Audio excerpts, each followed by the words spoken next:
3 அமைச்சர்களை நேருக்கு நேர் எதிர்க்கும் ஜி.கே. வாசன். இது தற்கொலை முயற்சியா இல்ல மாஸ்டர் பிளானா? அதிமுக பாஜக கூட்டணியில் தமாகாவுக்கு ஒதுக்கப்பட்ட அந்த 5 தொகுதிகள் ஏன் இவ்வளவு கஷ்டம்னு தெரியுமா? முழுசா கேளுங்க. தமிழ்நாடு சட்டசபை தேர்தல்ல ஜி.கே. வாசனின் தமாகாவுக்கு 5 தொகுதிகள் ஒதுக்கியிருக்காங்க. ஆனா ட்விஸ்ட் என்னன்னா, அவங்க தாமரை சின்னத்துல நிக்க போறாங்க.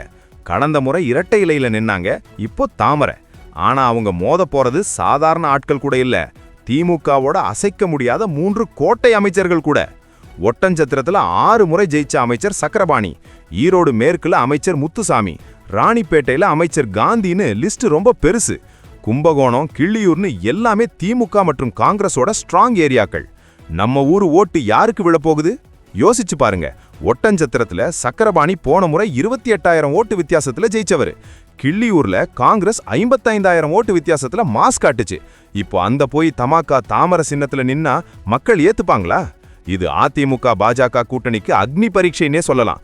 அடேங்கப்பா, போட்டி சம டஃப்பா இருக்க போகுது.